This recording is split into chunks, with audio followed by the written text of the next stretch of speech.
Hello, everyone. I'm Jim Garrison. I want to welcome you to this session of Humanity Rising.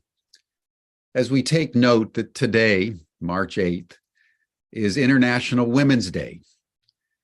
And so we want to delve into what women globally are doing, not only for their own liberation after thousands of years of coercive patriarchal architecture that has made a hierarchy in human society almost universally,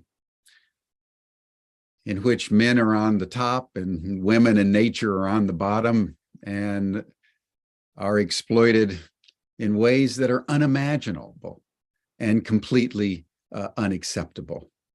And what we've seen over the last 75 years after centuries of protests and activities is the dramatic upsurge of women around the world demanding full equality with men. And this marks one of the most extraordinary transpositions of values in society and ethics and principles of democracy and equality that the world has ever seen. And so amongst all the other issues that we deal with, the equalization of the genders and the sexes has been something that has revolutionized our life. The progress is very uneven. There are some parts of the world where women are leading the countries. There are other parts of the world, as we saw even this week in Afghanistan, where the school year, the new semester started, and not a single woman in that entire country is being allowed to go to university. And we'll see in a few moments a similar situation, even worse in Iran. And we'll also be talking about women who are in the lead in various peace activities. And then we'll talk with someone who is developing seminars and workshops on how women can inculcate the goddess, the warrior goddess within during these times of turbulence and change. Before we dive into these issues, let us just pause, as we always do, for our breathing. I would just note, given the fact that this is International Women's Day, that the breath that we practice every day on Humanity Rising is a count, breathing in for a count of 5, breathing out for a count of 5. And this is the number associated with the planet Venus. This is the number associated with the ancient Greek goddess Aphrodite, the Roman god Venus, and other goddesses in the ancient world. There's something about the number 5 that is very feminine. So as we breathe in today, you'll see a pictograph in just a moment. And that's the combined orbital pathways of Venus and the Earth as they circumambulate the sun, and it creates a 5-pointed star. So today, especially as we do our breathing, let us breathe in the mother, let us breathe in the divine feminine, let us breathe out the mother, let us breathe out the divine feminine. Because in the end, it's the mother that contains us all. Thank you, everyone. Let us breathe together.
Thank you, everyone. It's always good to breathe as one, to breathe in the mother, and breathe out the mother, particularly at a time when we want to commemorate the extraordinary way that women have been presencing themselves in human society around the world since time immemorial, actually, but particularly in the last two generations, as women have struggled mightily to break the shackles of patriarchal subordination. And in fact, as the Dalai Lama said some years ago, it is women that now need to take the kind of leadership that will save us from ourselves, and also provide a pathway for men who need liberation as deeply and in some ways more acutely than women do, because any act of oppression enslaves both the oppressed and the oppressor. We want to start today with a theme that we've been taking up on Humanity Rising since last September, when you all remember the beating death of a young woman in Iran, Mahsa Amini, that ignited a revolutionary movement in Iran that was led by women. So I want to welcome Banafsheh Sayyad, who has been the spokesperson in many forums around the United States for what's going on in Iran. She herself is Iranian. Her entire family was forced into exile during the revolution of Ayatollah Khomeini back in 1978, 1979, who said very explicitly that it was the subordination of women and forcing the women to wear the hijab, the headscarf, that was the cornerstone of the revolution that he and the mullahs sought to bring. And that's what's now being defiantly overturned at great cost. So Banafsheh, I just want to thank you for everything that you've been doing and express our solidarity with the young women and the people of both genders in Iran that are rising up in that situation, and turn it over to you to give us whatever update you would like, and then we'll engage in dialogue and welcome then our other speakers. But thank you for joining us. Thank you so much, Jim. Hello, everyone. Wonderful to be back with you on Humanity Rising, where we have the space and the opportunity to ground ourselves in our precious earth lovingly and open our hearts. Just like Rumi says, give me a heart that is lucid yet intoxicated. So here in Humanity Rising, we come together to soberly look at what is happening in our world, yet not lose sight of what we truly love, and feel the bliss of that, the intoxication of that, balancing this sober looking at our world, at our current condition, yet filling ourselves and staying in touch with the bliss of simply being alive, this gift of being alive. Each of us rising together, coming together to rise together. Humanity rising, giving ourselves fully to that which we love, and dedicating each and every one of us to a cause that is dear to us. So I am happy to be back, and especially on this day that is about celebrating being a woman and celebrating women, which of course includes looking at places where women are not celebrated, where we are oppressed and not really given the space to freely express.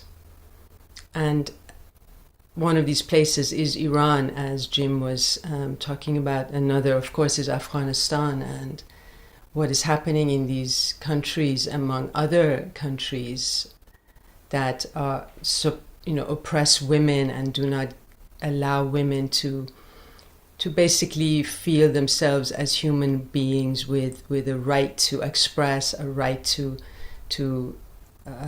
enjoy basic freedoms. In Iran, as you know, as Jim also was saying, we are amidst a revolution, the world's first women-led revolution that was triggered by the murder of Mahsa Amini. Mahsa Amini, whose initials are M.A., Ma. For me, she is the emissary of the Great Mother, and what she has catalyzed is a message from the heart of the Great Mother with the slogan, woman, life, freedom. For us to really wake up to observing and inquiring into what is the status of women in our world today.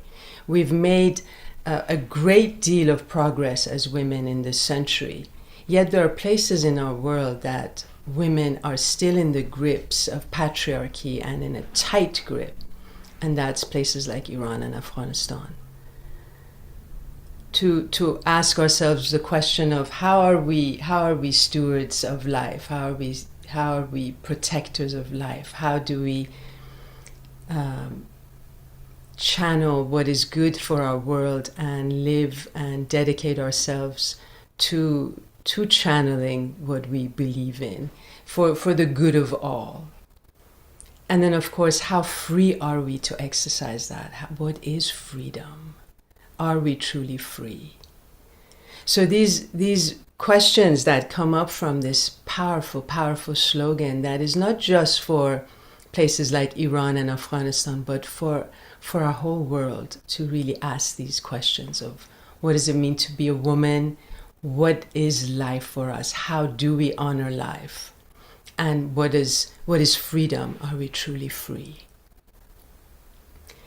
As you may have heard, this revolution, this movement, this freedom movement that began in September of last year has gone through many, many challenges. The regime killing countless people. We get reports from human rights human rights movements that the number is something like 525, 530, including more than 70 children who were killed in the protests, in peaceful protests. But the number is actually much higher than that. The number is probably more like 5,000. And there are so many who are imprisoned. 20,000 is the number we're given. Many of these 20,000 are women with the average age of 15. Detained where they can't contact their families, where they're not given a lawyer of their choice. Many of these women, girls, are abused, sexually abused, raped in prison. They're beaten by other prisoners, prison guards inciting this kind of enmity between them, amongst them. So the conditions are appalling in these prisons. And as you may have heard, there have been executions of young men who were peacefully protesting. And many of these, the executed, the ones who are in prison or the ones who were killed, their families are threatened not to reveal information, not to hold, for the deceased, not to hold funerals where people can gather and protest against the regime. That they are threatened, the families are threatened to keep quiet. So in this kind of climate that we've been seeing for months now, what has now newly emerged as a great crisis and as really a crime against humanity is the chemical attacks on schools And these are primarily girls' schools. Something like more than 230 to 250 schools have been attacked, as well as dormitories, women dormitories, university students dormitories. And this has been going on for 3 months. Actually, it's now entered its 4th month. And from the beginning, the regime has claimed that they have no idea what is happening, who is doing this, and they have made up all kinds of crazy excuses, saying it's the U.S., it's Israel, or even arresting 19-year-old girls, saying that they were responsible. So this has become, as I said, a crime against humanity. The girls in schools are experiencing, they faint, they have numbness in their limbs, they have difficulty breathing. And this we haven't heard since George Floyd said, "I cannot breathe." We're now hearing it from the girls in Iran, where they're saying, "I cannot breathe." And we started our session with breathing, and I thank you, Jim, for that. And I want to ask us to breathe with these girls and breathe for them, meaning to magnify what is happening and to really look for the source, to identify the source of what is happening. Most of us believe it is the regime itself, because it's so it's orchestrated in such a way that, and the magnitude of it just shows that it cannot be any other organization, any kind of group of people than the regime itself. And we've seen them do barbaric crimes before, so this is not a surprise that they would pull something like this. So what I'm inviting us into is to feel that, okay, this is this is not happening in our particular city and country. It's on the other side of the world, it's in Iran, but it's our world that this is happening in. And if we don't pay attention to uncovering, looking for who is responsible for this and bring them to justice, this can very well happen to us. This can very well happen anywhere we are, because if a group of people, and in this case I totally believe it's the regime in Iran, if they think that it is okay to do this to their own people, to their own children, why would you think it wouldn't be done? Why wouldn't you think they would do it anywhere else? And I'm not saying this to foment fear. I just want us to feel that this is happening in our world, and that it impacts us as well. And I say this knowing that each and every one of us is facing, I'm sure, personal issues, but definitely collective crises that are specific to our location, and of course the bigger environmental crisis that we all face. Yet I invite us to also pay attention to this one. The girls in schools have been on the forefront of the protests in Iran, of the freedom movement, the women-led revolution I've been talking about. They've been on the forefront. So many think that the regime is taking revenge on the girls because of actions like this, where they come together, they remove their hijab, and they, in this case, point the finger at the Ayatollah. So it's these brave moves that they've made, and sending this photos like this, putting it on social media, so it's kind of exported to the whole world, has really created this situation for the regime where they obviously are threatened, and they feel like they need to punish these girls, take revenge on them. And we see girls basically coming to school like this. And but the bravery, the courage is extraordinary. Here you see this girl holding this flyer up that says "Woman, Life, Freedom till the last breath." So extraordinary courage, despite everything that the regime is doing to oppress the girls, oppress the women. So I think I'm going to bring it to a close here, Jim. If you have any comments, any questions for me, and I will speak more. But just wondering if you wanted to say anything here. Thank you, Banafsheh. That's very sobering. I mean, I can't think,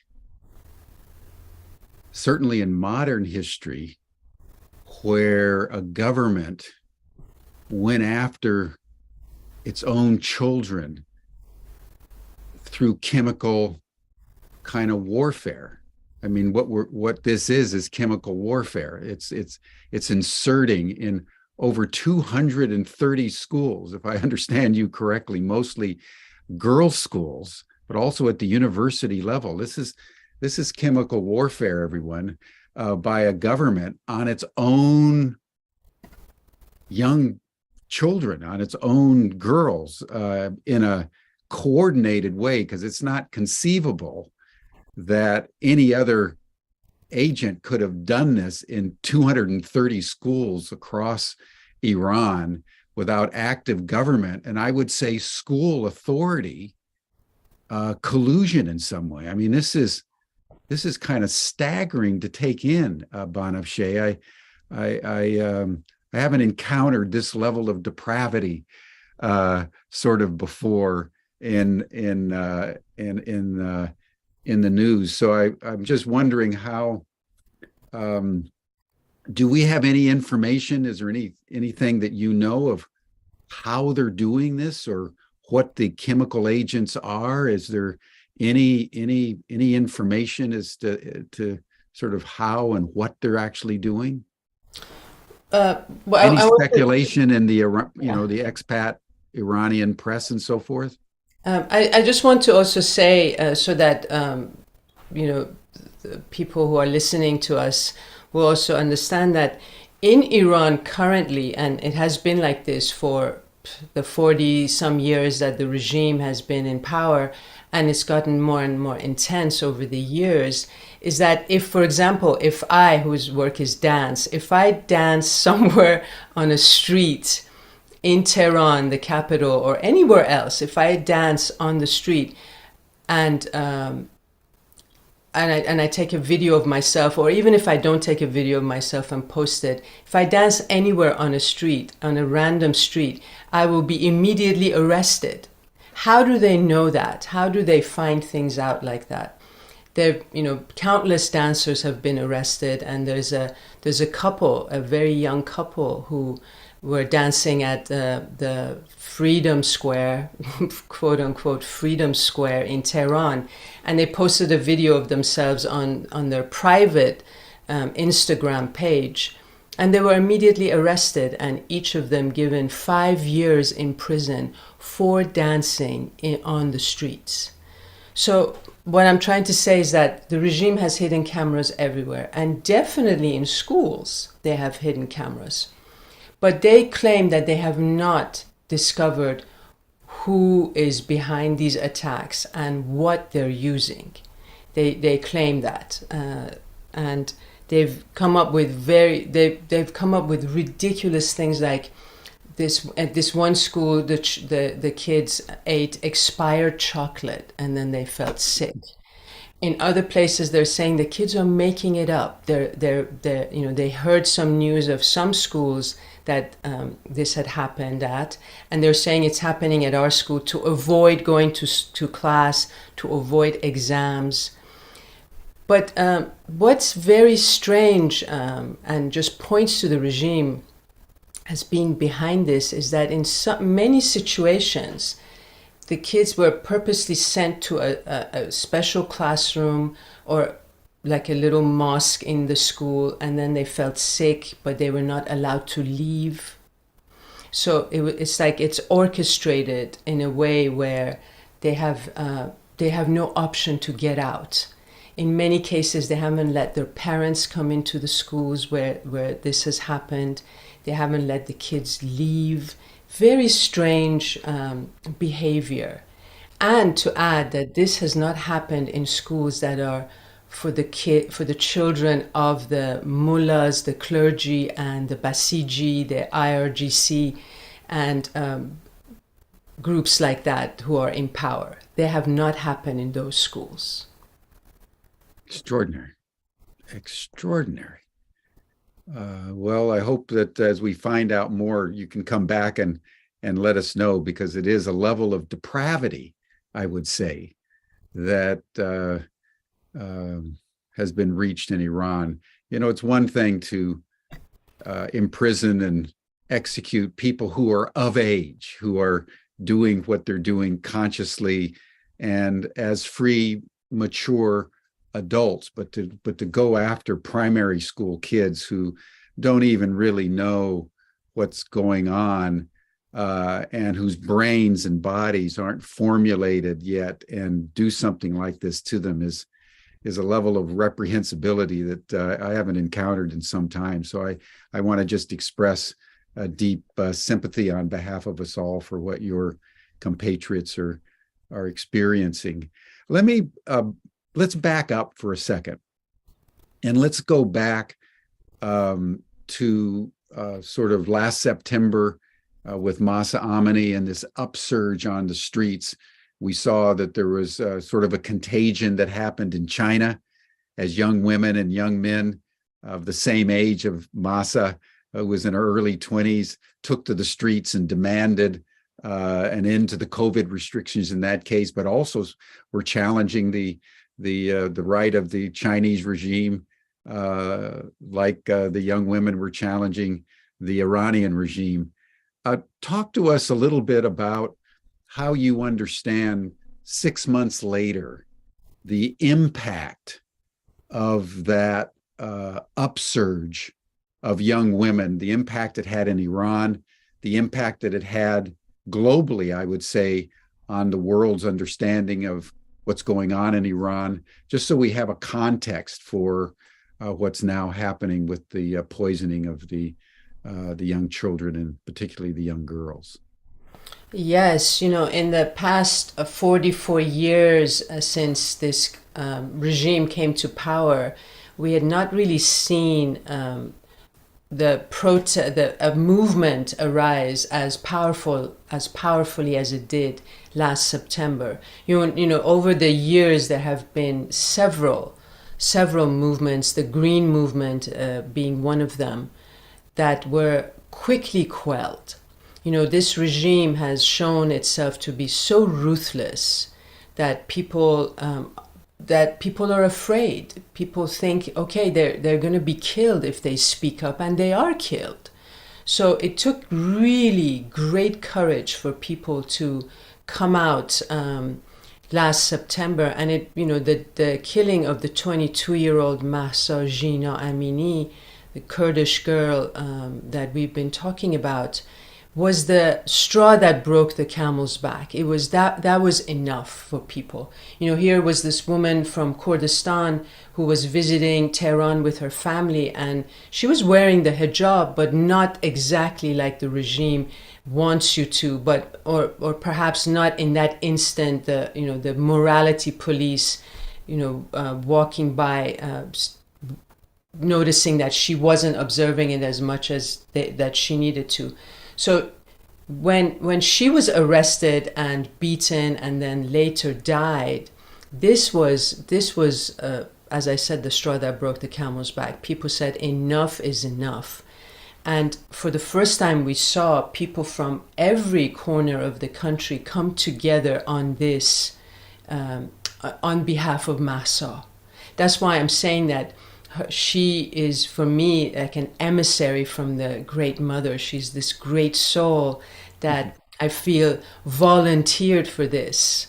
We've spoken about this before, much like George Floyd, these great souls that perhaps, or for some of us like me, for sure, they have this contract to catalyze great change. So I see her as that. And following that, there were many other beautiful young people, girls and boys, all under the age of 20 or in their early 20s, who just came out onto the streets and demanded freedom, and with the slogan "Woman, Life, Freedom," uniting everyone, uniting people of different political beliefs, people from different parts of the country that sometimes in the past the regime had said they want to cessate, like Kurdistan or Baluchistan. Here were people from every corner of the country coming together and saying this regime has got to go. We've had enough. It first started with, the protesting against the mandatory hijab, but it quickly became against the entire system itself. And then what we saw outside of Iran for the very first time in these 44 years was exiled Iranians from all corners of the world also coming together with this slogan, "Woman, Life, Freedom," with, different political beliefs. Some are pro-monarchy, others are pro the Mujahideen. There are different political points of view that over these years have not come together at all, have always been opposing one another. But for the first time, we saw everybody unite with woman, life, freedom. So that's what we were seeing. And even though they were killing people and executing people, imprisoning them, the protests were not dying down. And this is one reason that they may be doing these chemical attacks, chemical warfare on the girls, on the K through 12 schools and on women's dormitories at universities, is to retard the movement, to distract people from their main aim, and to basically again foment fear and terror. We've been asking from Iran and outside of Iran to put the IRGC on the terrorist list. This is the branch of the government that many of us know really is in charge in the country, and they have been leading terrorist actions not just in Iran but all over the world, and especially in the Middle East. So this, we have been going very strong. Here outside of Iran, we've also created a more cohesive opposition that includes Reza Pahlavi, who is the son of the deceased Shah of Iran, and many people are behind him. And so for the first time, we're seeing a solid opposition forming. And very important that some Western countries are starting to listen to us and starting to see that the government of Iran is not the same as the people of Iran. And that is quite an achievement, because that's what we've been saying all these years. But people were not noticing that, and now they can see that the people of Iran are not the regime of Iran. Beautiful, beautiful. Well, I'm going to thank you, and just to note, everyone, that the other two panelists that were supposed to be on our program today, Jody Evans, the co-founder of Code Pink, and Heather Ashamara, who teaches the Warrior Goddess trainings, have had technical challenges, as is often the case. Oh, there's Jody. There you go. Jody, welcome, welcome. So thank you so much, Banafsheh. And again, we wish you well as you find out more information on these chemical attacks on these young girls. Let us know. and we'll bring you back on Humanity Rising for a report. But let's now turn to a broader frame for women's activism around the world. And if you want to talk about that, all roads lead to Jody Evans. You all know her very well. She was the co-moderator with me last week for our summit on Ukraine. We have a partnership with Code Pink, which is one of the most dynamic peace organizations out there, led by women, founded by women. And so, Jody, just want to honor you and Code Pink on this day of International Women's Day, and want to turn the program over to you now to just share with our audience what you as a woman and what other women are doing in the cause of peace, not only in Ukraine. Code Pink is involved with China and a multiplicity of frontline situations where women are very dynamically leading. So, Jody, thank you for all that you do, and share with us now various things that you're up to. Jim, thank you for creating this space for conversation and sharing. Banafsheh, thank you so much for what you shared. It's, I know, so hard for your heart. It's hard for all of us to hear. Thank you for honoring these women that are so brave. And thank you for what you do to bring so much beauty to life that now. So deep gratitude. Before I start talking about International Women's Day, I just want to take a little more off of what Banafsheh shared and say that, you know, this is the result of the US war on Iran. And it all started with a coup in 1953-54, when the United States couped a democratically elected leader of Iran. And I want to say this because things have consequences. And I have never, sometimes when people say, oh my God, you're so courageous, I say, I will never, ever have an opportunity to be as courageous as the women in Iran. I have met so many women in Iran who have been in jail for years, for 6 months, and I meet with them, you know, and in a revolutionary art space, and hear their stories and their commitment. And those of us who live in the Western world have no comprehension of that level of courage, and we will never be called to it. So I just want to take a moment on International Women's Day to honor the women around the world who live with so much courage, so much commitment to values of love and community and family and care and home, and haven't lost sight of what life is about and fight for it. And so I just, you know, to start, since we did start with these women in Iran, their courage is not new. Their courage has been formed. I mean, I you know, there are more women in college in Iran than there are men. They're more educated. Every day they have to contort themselves to the rules of the, you know, their rulers, and that the United States has sanctions on Iran. Sanctions are put on countries because they want to affect the rulers, but it didn't work in Iraq. It just destroyed the people. It hasn't worked in Iran.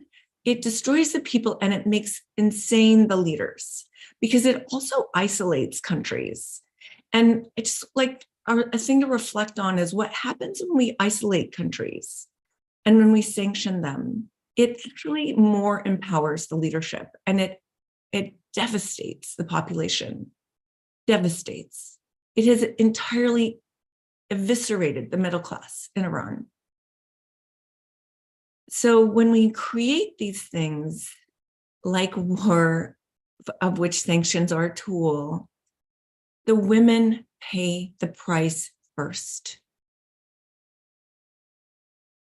So as we're talking about war, as we're talking about powers in the world, isolating, sanctioning, the women will pay those prices. And if you don't know about the coup, there is a film that Tagi Amirani made about the coup. It's a great film. I think you can find it online. Check it out so that you know what happened to Iran, and so that we can know that these things that we do have long-term effects, and the women pay the price first. So yesterday, a group of attorneys out of Iran and out of Afghanistan have put forth a legal fight, calling what's happening in Iran and Afghanistan a genocide, a female genocide.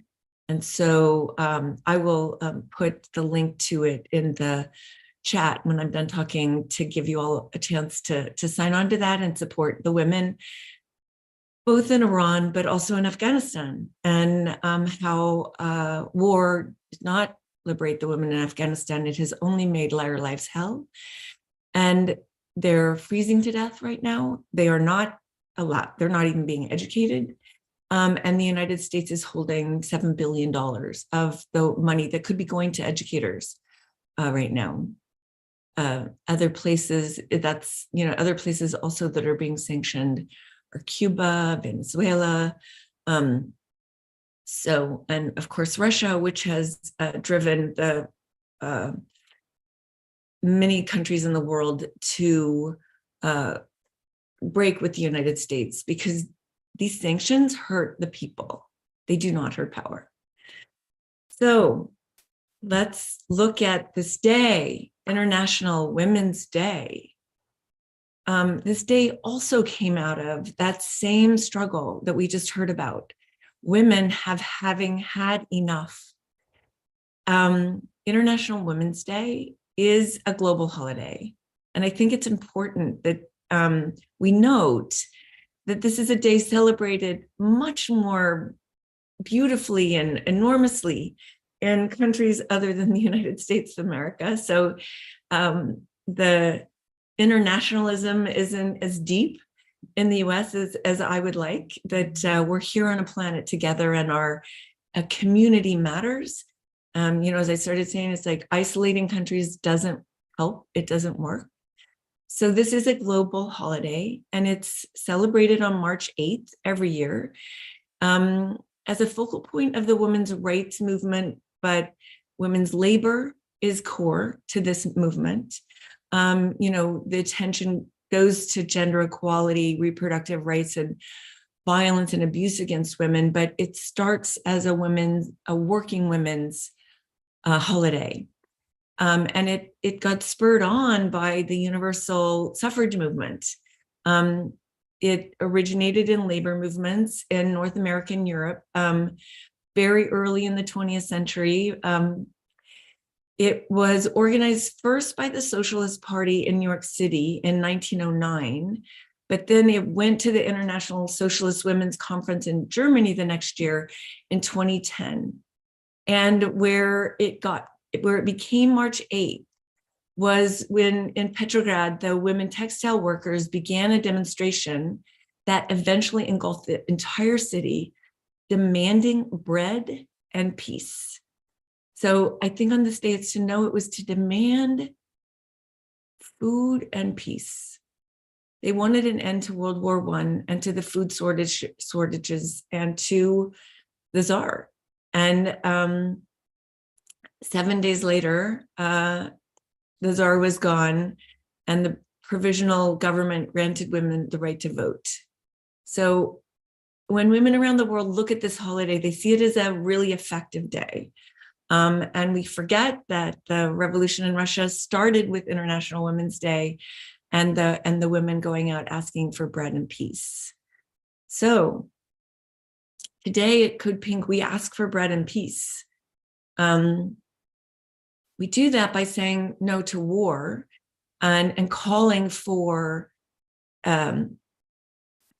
a diplomacy to be used in the war in Ukraine, and for cooperation with the war that is being built by the Biden administration with China. So the bread part of that is that the money, which is now $1 billion in this year's budget, needs to go to the people, because this is happening in a country where every city I go to, there are unhoused people in the streets. And if we listen to Bishop Barber of the Poor People's Campaign, that almost half of the country, the United States of America, is on, one paycheck away from poverty, but we have 25% of the country actually living in poverty. And winter, that makes that so much harder. So we're calling to end wars. Sanctions are wars. There is a sanction on Iran. It does not affect the people in power. It affects the people. So we're asking our community we have a petition that's going to President Biden, asking him to stop stoking war with Russia and China. And I'll also put that in the chat when we're done. And then I want to tell you what we did 20 years ago. On this day, 20 years ago, we had over 10,000 people in Washington, D.C. We started in Martin Luther King Park, listening to voices from around the globe. And then we marched in front of the White House. When we got to the front of the White House, it was a phalanx of cops around the White House. It wouldn't let us close. It wouldn't let us into Pennsylvania Avenue, which legally belongs to the people. You don't even need a permit to be on Pennsylvania Avenue. So this was, I've checked it out, the first time in history the police had locked down the White House, the people's house. So that's how scary women are, just when they get organized, just to say. And we get down there, and there's about 35 well-known women that are holding the banner that says, "Women say we need peace and justice." I pulled them off the banner, put some other people on the banner, and pulled them over to the cops. And Alice Walker is with us, and one of the women begins singing. And then Alice walks up to one of the Black police officers and said, "My ancestors were slaves and they built this house, and I want to go." And he thought for a minute. And meanwhile, we hear another one, Rachel Bagby singing, a slave hymn, actually. And he lets go his hand and lets us in. And I said, "What moved you?" And he said, "I couldn't go home tonight and tell my wife I didn't let Alice Walker into the White House." Another reminder of the power of women, the power of using our voice, and how thin the veil is between those who hold the power, hold for the power, are convinced by the power, and those who know in their hearts what leads to peace. And that we're all here to love and to be loved and to share love. And that was not a form of it. So those 35 women I let in were all arrested. Some of them, their very first arrest: Maxine Hong Kingston, Carrie Timbs Williams, Amy Goodman, and many more. And I dashed out and joined Starhawk, and we circled the White House with women that day. And it did not stop the US invasion of Iraq and the destruction of the entire country. So today, we're also taking on a woman in power. When President Biden nominated Victoria Nuland as Undersecretary of State, Code Pink feminists opposed her nominations, concerned that she would bring pain and heartbreak to mothers and daughters around the world, as she had already done. Instead of promoting diplomacy, Nuland lights the match of war wherever she goes. She agitated for war in Afghanistan and Iraq and now Ukraine. And she is behind fiercely this war that is being built to go on China. So we feel as feminists, we can't remain silent in support of this Bush era neocon who, simply because she's a woman, because she will burn the world down with a nuclear fire. Her husband has convinced those in Washington that they can win a nuclear war, which is insanity. So instead of promoting negotiations, she chooses to continue to escalate war, promising more and more that US will arm Ukraine. Recently, she came out and said, no, you have to keep going. We have to seize Crimea. She's dangerous. So now there's drones already attacking the Crimea Peninsula and long-range US rockets on the way.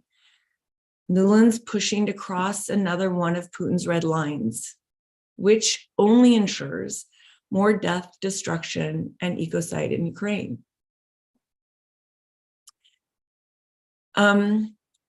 We should know that in Ukraine, there's heightened sex trafficking and increased gender violence. And that, war, first casualty is the truth. The second is innocent people. And this includes the tool of war, which is rape. And this includes the rape by both sides. We've heard from women in the Ukraine that they're, mostly the refugees that have left are women. So those women that are left are being raped by this hyped up testosterone of the men. And they're being raped by Ukrainian men, and they're being told they can't say anything about it because it would hurt the image of Ukraine. We also hear from the women that this is their Anne Frank moment, that they are hiding their sons and their husbands in closets so they won't be forced to go to the front lines. Men are being forced to the front lines from ages 18 to 60. And young women who go unescorted, which is most women, to the borders are very susceptible to abuse at the border crossings and being picked up for sex trafficking. So we're on this International Women's Day calling on President Biden to fire Nuland, that if we're going to have a feminist foreign policy, that are feminists who employ diplomacy and call for an end to war. Nuland's job is a diplomatic job. She is in the State Department. The role of the State Department is diplomacy. It is the arm of the United States that works for peace. And she is the biggest warmonger that we have. She served as Vice President Dick Cheney's Deputy National Secretary. She, from in the years where that office pushed for the invasion of Iraq. She was also the ambassador to NATO, where she lobbied Europe to participate in the war in Afghanistan.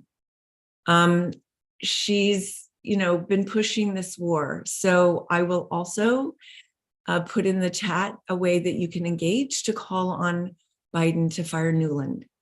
Because as I said when we started, we have to know that all these things have long-term consequences.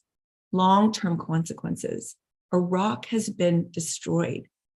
The fact that Nuland is convincing, is lobbying, is walking the halls of Congress and convincing members of Congress to send weapons, because these weapons mean that Ukraine can beat Russia and cause a regime change in a country of 193 million people, 150 ethnic minorities, and 6,000 nuclear weapons.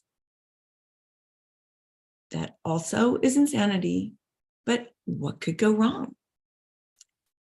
Her mission to sacrifice Ukrainian lives to take back Crimea, after, she is also, the instigator of that 2014 coup you heard about last week.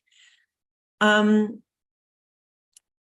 also want you to know that there are people inside of the Biden administration that are, the fight in the Biden administration is around Nuland. And it's around, the risk she's taking in Ukraine, and it's around her position in Crimea. So, sorry. Oh, so sorry. It's around her position in China. So definitely, Carrie, whose job it is to be the advocate for the planet.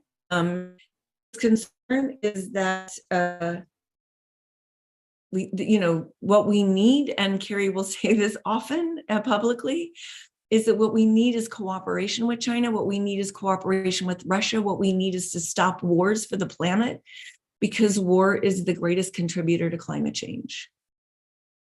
So that is all action for today, because yes, we're calling on the Biden administration to end war, but this Nuland is where we need to look to what has lit this match of war inside of the Biden administration, and works the halls of Congress to whip up the entire Congress for war, except, as Medea said last week, those on the right, which are taking the issue, and we don't want to know the results of that in 2024.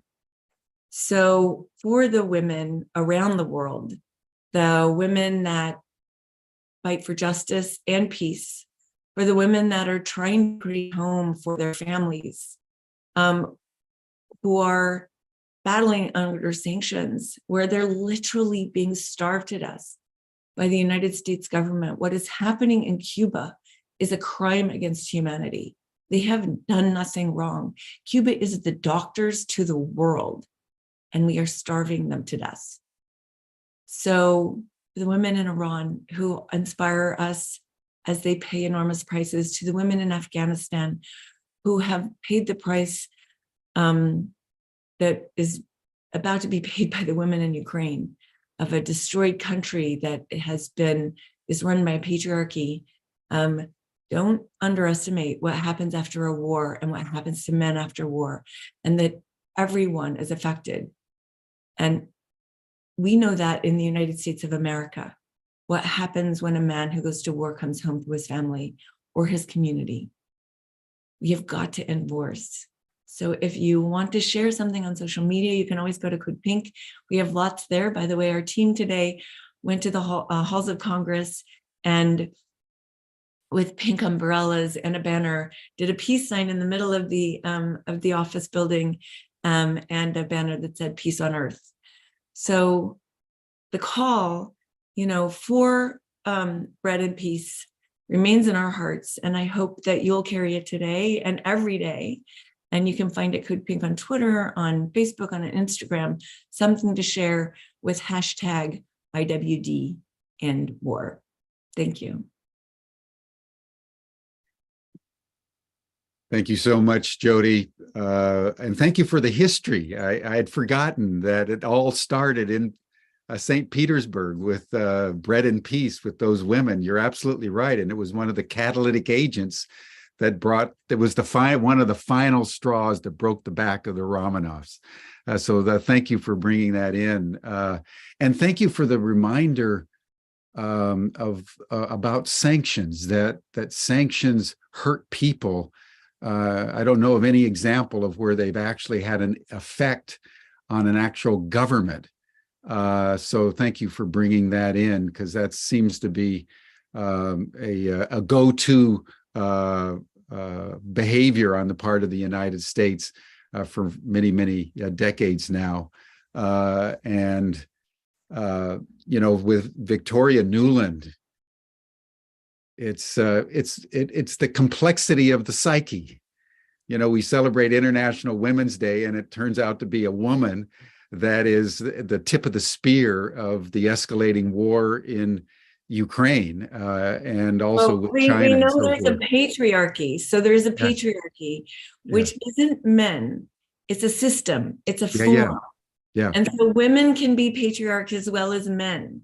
So yeah, we have to remember that. We have to remember that, yeah, people of color can serve the patriarchy also, that, affects them.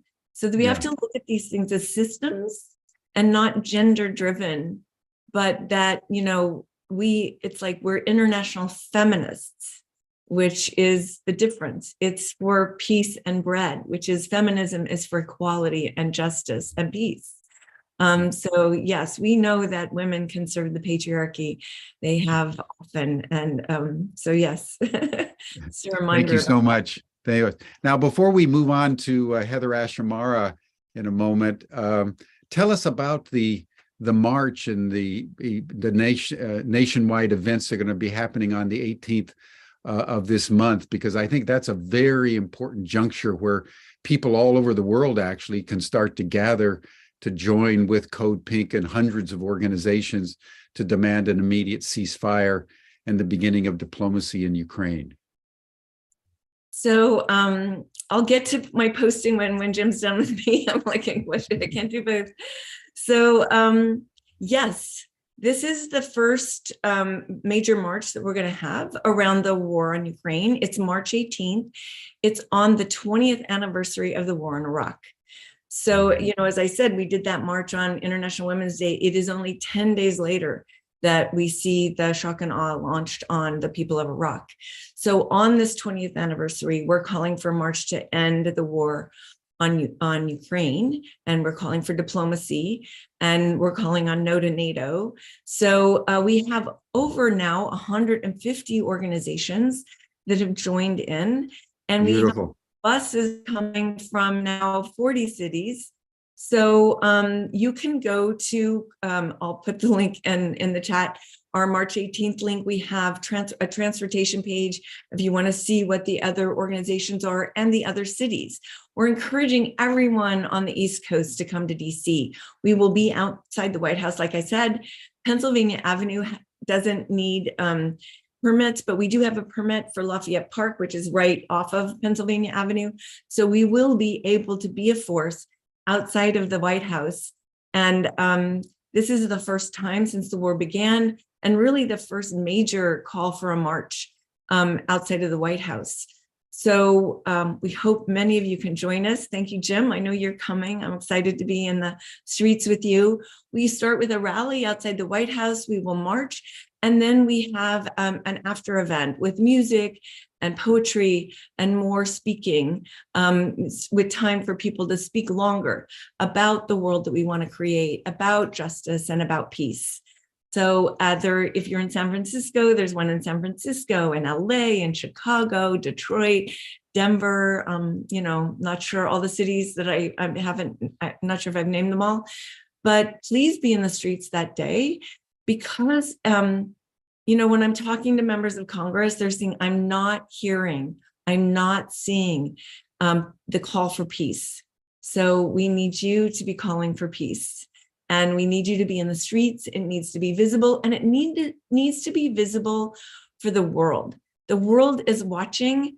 Yesterday, we were just with the head of the International Peace Bureau from Germany and one of the peace leaders in Italy.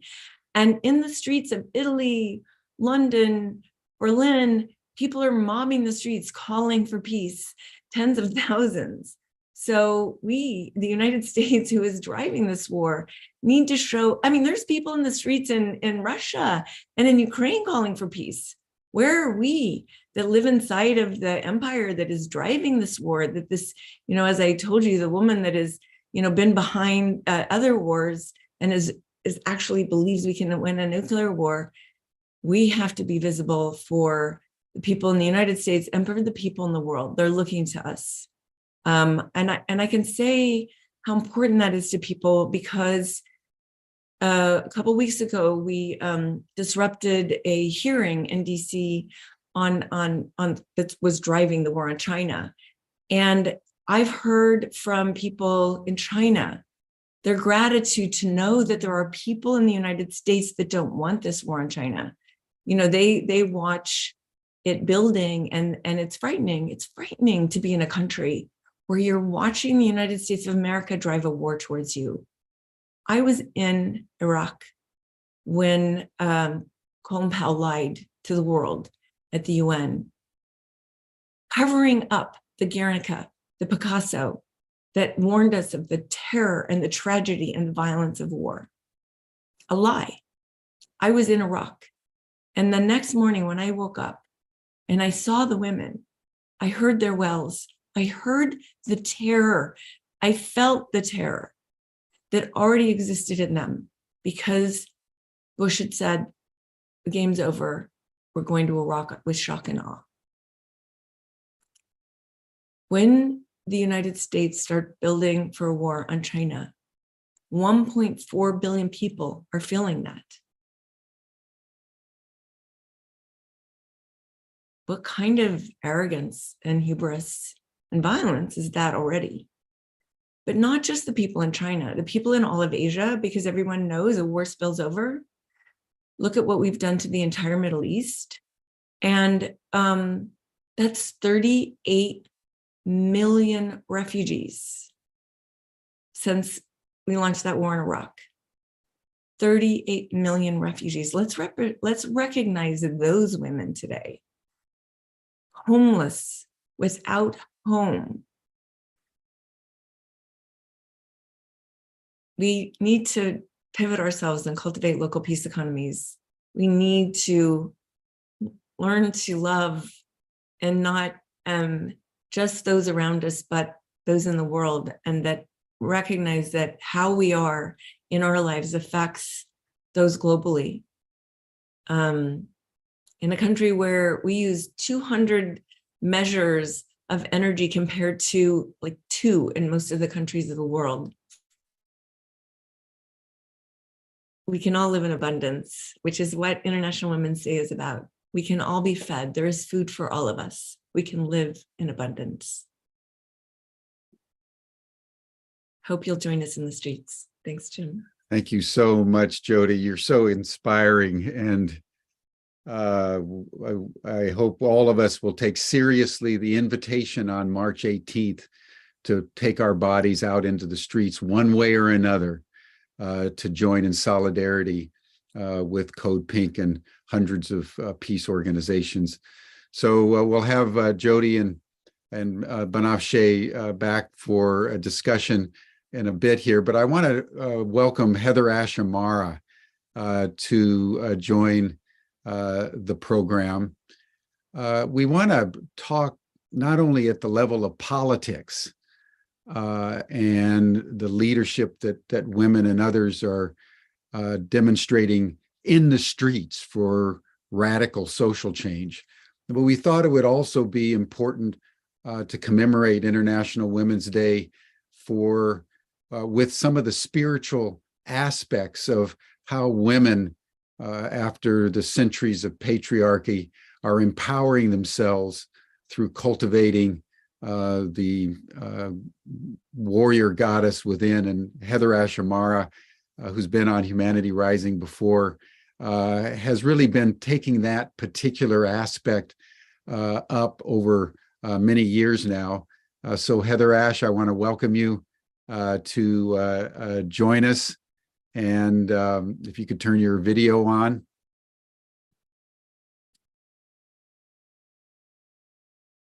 She having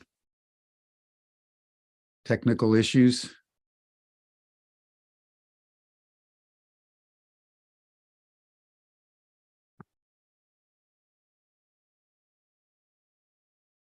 Well, while we wait for Heather Ash, I want to invite someone else to join us, Janice Hall, who has been very active in supporting Humanity Rising. And like Banafsheh and like Jody and like Heather Ash and millions of women around the world, has been ceaselessly active as an activist, but also as a woman.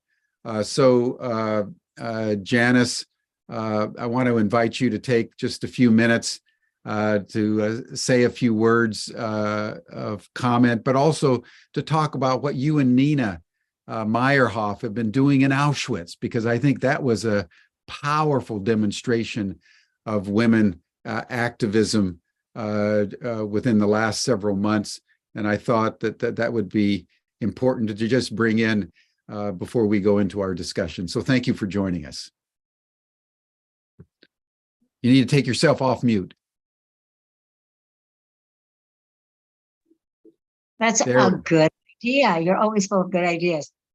Before I say anything, I just want to take a moment to really honor the sheroes of my life that inspired me to do the work that I've been doing since I marched on Fifth Avenue on the first Earth Day in 1970 as a kid. And that was our dear Nobel laureate, Wangari Maathai, who I had the honor and privilege to meet. And she was such an inspiration to me. Vandana Shiva, who I just got to spend an hour with yesterday on a special Zoom because my friends were at her farm yesterday. Bella Abzug, we must acknowledge Bella Abzug, who with Gloria Steinem, Shirley Chisholm, they founded the National Women's Political Caucus. I had the honor of meeting her. Sarah Weddington, who argued Roe v. Wade. She was in my business and professional women's group. I was the educational vice president.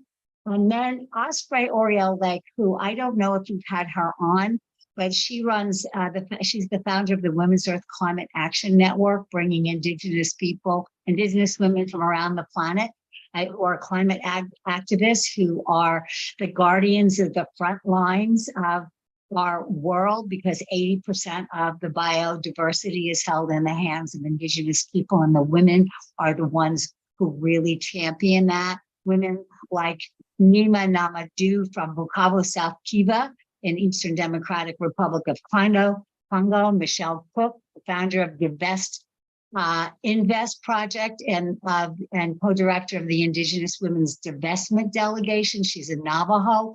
Wanda Kashudo Lechauer, Hope, an Indigenous Tinglet activist from Alaska. Casey Kemp Hornick, who is a Ponca Nation community leader who has traveled the world for Indigenous rights.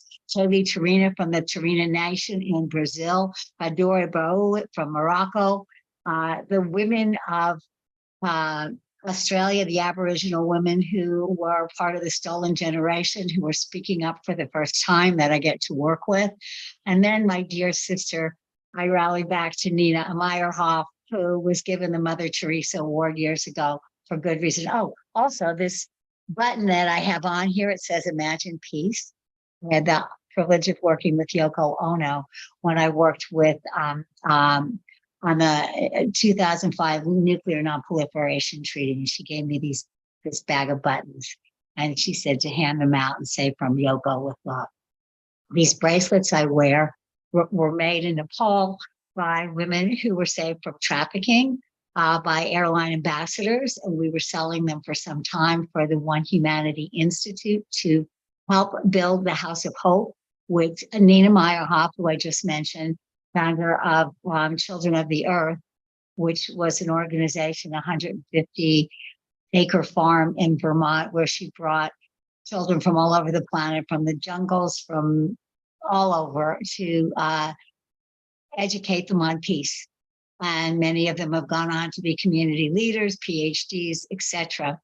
Her grandmother was murdered on the day she was born. And when she found that out, when she went to Auschwitz, she decided she had to do something. That was the birth of the One Humanity Institute, the Institute of Peace that's in Auschwitz, which is the city next to Auschwitz.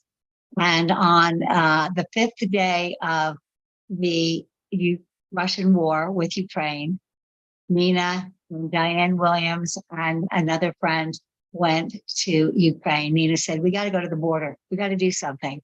It's women and children coming across the border. So she had given, sorry, they're doing yard work. She had given out teddy bears at 9/11 in Syria, in Rwanda, because the traumatized young children are just, these wars will impact them for their entire lives and generations to come.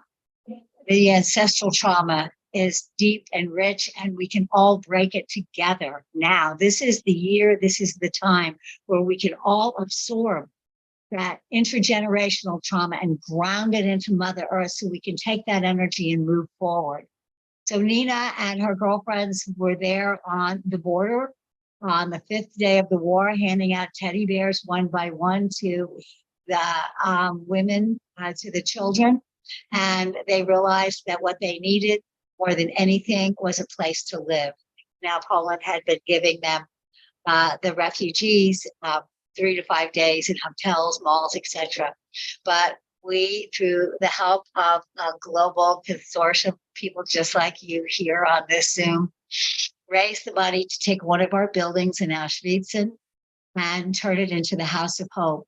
We have 25 people now. It's women and children because the men are all at war. And we house them for 3 to 6 months and provide all of their needs so that they can spend all of their time working on developing and creating a pathway for their next life.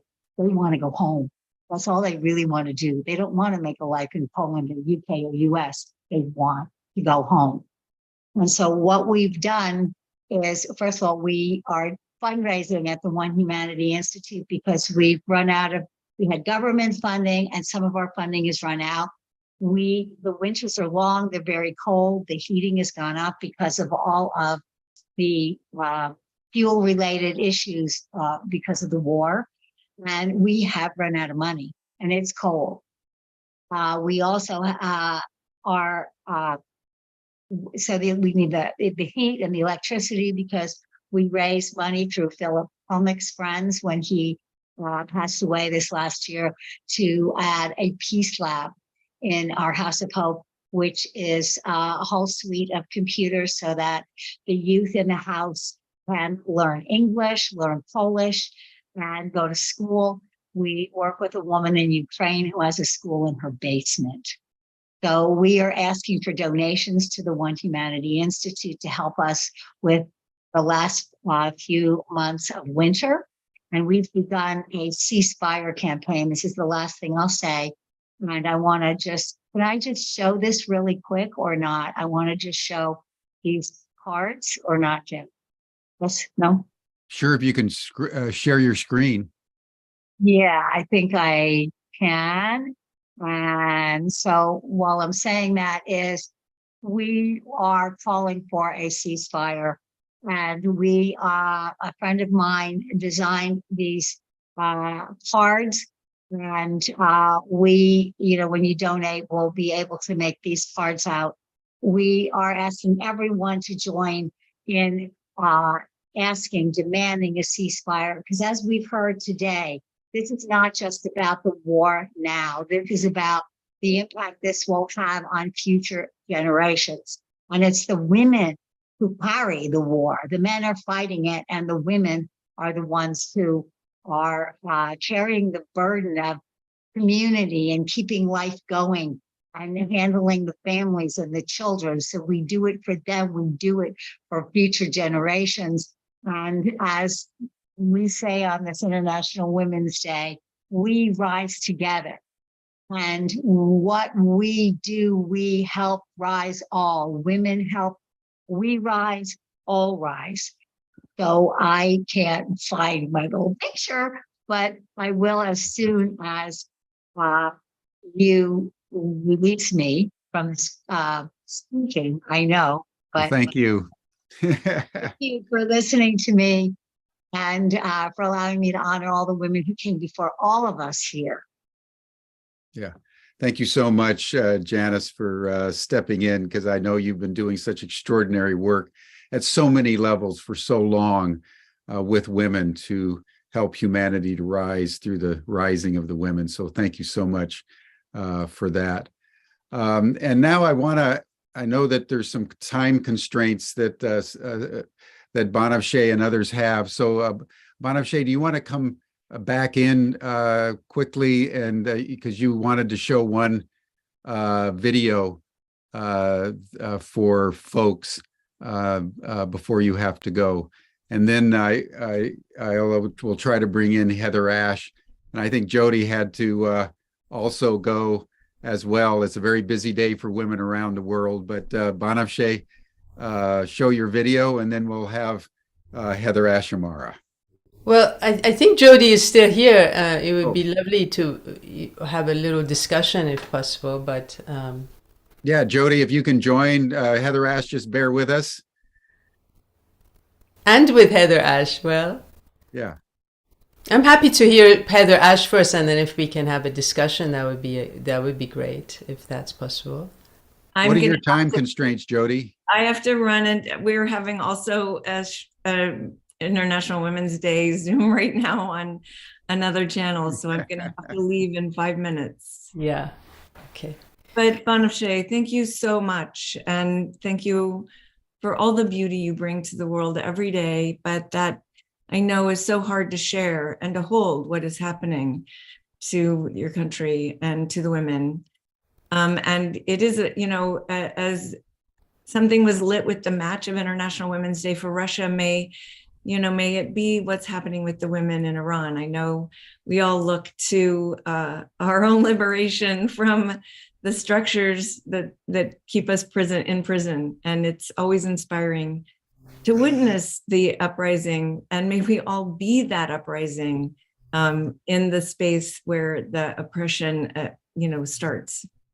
Yes, yes. Thank you so much, Jody, for shedding the light on how the U.S. was involved in the coup, and where we are at today is so much a result of that. Thank you for bringing awareness to that, and thank you for everything that you do. As Janice was saying, we rise together. When we women hold hands and rise, humanity rises. And you spoke about patriarchal women that are amongst us, and I feel like when most of us come together and rise on behalf of humanity, that they will also be encouraged to join in. I am, of course, holding so much devastation, and I thank everyone for listening to what is very hard to hear, I am sure. But it's about holding both, like what I was saying in the beginning, to be sober about what is going on in the world, but not lose touch of what we love. So we expand the love together, and by expanding the love, dissolve and diminish hate and what is not life affirming. And I feel like I'm amongst sisters, and I'm so proud of you all, Jody, Janice, and Heather Ash, and everyone that Janice you named. We are together. We're sisters holding hands across the world, and serving Gaia, serving love. So thank you so much. Thank you, Banafsheh. Jim, I'm gonna say goodbye and happy International Women's Day. Please share on social media, #IWDEndWar. Thank you. Beautiful. Thank you, Jody. See you in Washington. Bye. Well, thank you, you all, and thank you, Janice and Banafsheh. And I think we'll now turn to Heather Ash, who has been able to join us for your comments, Heather Ash, on how women can empower themselves in a spiritual way to do the work that needs to be done.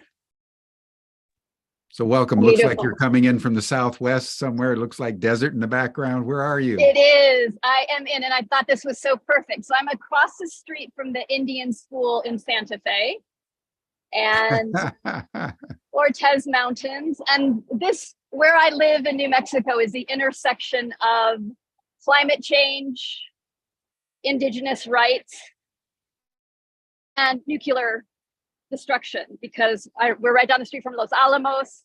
Wow. This land is a traditional land of the Jacaranda Apaches. There are 19 pueblos here that have been here for generations and thousands of years, and 2 nations. The Navajo Nation is in New Mexico as well. And so from the heart of so many intersecting places. I want to really honor the Tewa women that have an incredible group here called Tewa Women United. And my work is inspired so often by Indigenous women, their connection to the earth, their connection to their hearts, their connection to their anger, their connection to the ancestors. And so I'm so honored to be here today with Banafsheh and Jody and Janice and Jim. Thank you always for convening these and inviting me in. I'm hold that for us as women, we are invited to call in both what I call our warrior energy. And these are not gendered. Everybody has these energies, but that warrior energy of clarity, of commitment, of focus, of 100% yes. Even when it gets hard, I will keep going. And women bring that so fiercely. And you've heard that in the many, many shares. And that we also want to bring in, and again, all of us, the goddess energy, that energy of creativity and regenerative energy and beauty. And I think about the warrior energy as I will get there no matter what. No obstacle will get in my way. And the goddess energy says, how shall we get there? How do we bring as many people in? How do we be creative? How do we create more love as we dance? To turn around so you don't have to see the traffic.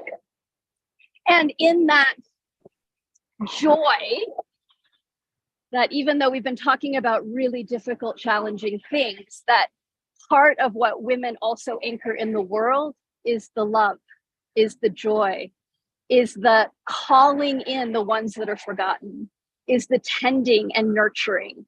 And that all of us need to and get to and are honored to bring in that beautiful goddess energy of love, of connection, of beauty, of remembering that we walk in the footsteps, of course, and oxytocin as well, that we walk in the footsteps of so many powerful women that have walked before us, that the ancestors are cheering us on, and that the work that we are doing is for our descendants, for the ones that are coming after us, for the ones that are here. And so as we start to close this session of Humanity Rising and honor International Women's Day, I just want to say a special prayer for the women of the world.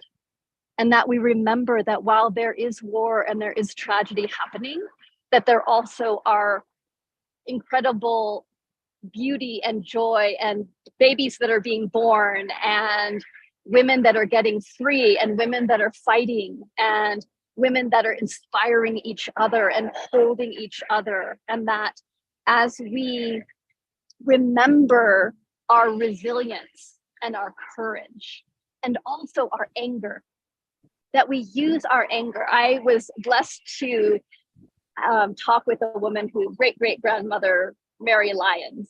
And I asked her, and this was in the middle of the George Floyd and when there was so much stirred up politically in the United States.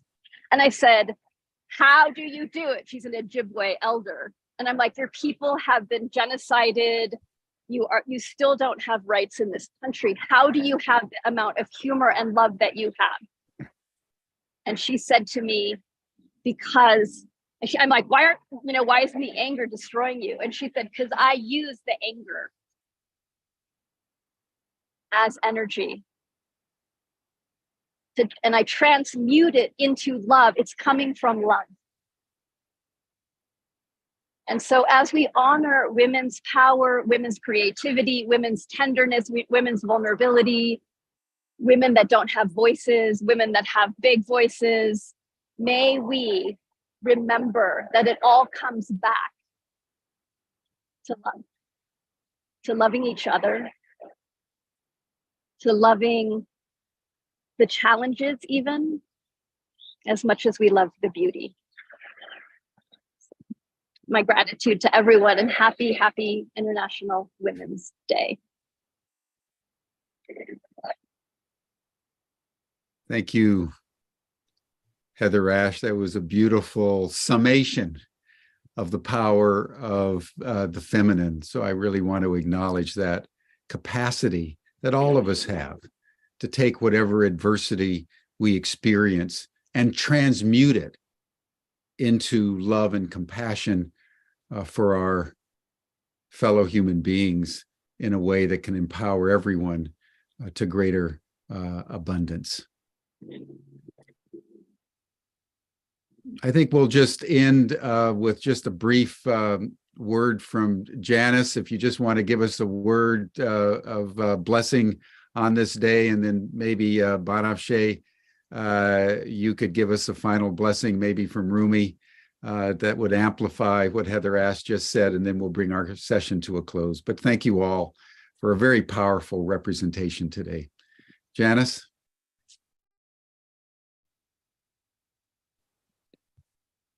I'd like to remind us all what has been said before us is that feminine energy rising is not just about women. And we are not just rising for ourselves for now. We are rising for all. When women rise, everyone on the planet rises. I have no children. I do my work to be a good ancestor for future generations, as all of you do. So let's just bow our heads for all the ancestors that came before us and just take a moment of silence for them as we recognize that we are the future ancestors, and acknowledge ourselves and join hands here in this room and around the world for just a moment of silence, acknowledging all who came before us as we move forward with all of those women and children at this moment who are in pain, who are in fear, who need our love as fuel to move forward for the work that they committed to do as their dharma on this planet now. Aho, and so it is, and so it must be. So mote it be. So mote it be. And I would say, in the words of Rumi, بیا تا عاشقی از سر بگیریم جهان خاک را در زر بگیریم. On this Women's Day, so this is, I'm adding it to the words that he said. On this International Women's Day, let's start loving all over again and throughout all our ideas of what loving is, and start all over again and wrap the world of dust, terror and tragedy and pain in the gold of our loving together. Thank you. Yes, So much love to you. much love. Thank you, Banafsheh. Thank you, Heather Ash. Thank you, Janice. Thank you, Jody. It's this kind of inspiration that we need on this day to take up the challenges that we all know we must face. So thank you to the women around the world. And that brings our session to a close, everyone. You're welcome to the after session chat. You'll see the link in the chat box that Stan has put up. And we'll see everyone here again tomorrow, where we're going to be talking about archetypes that empower us and how that affects the branding that we see refracted through the media each and every day. Thank you, everyone. Bye for now.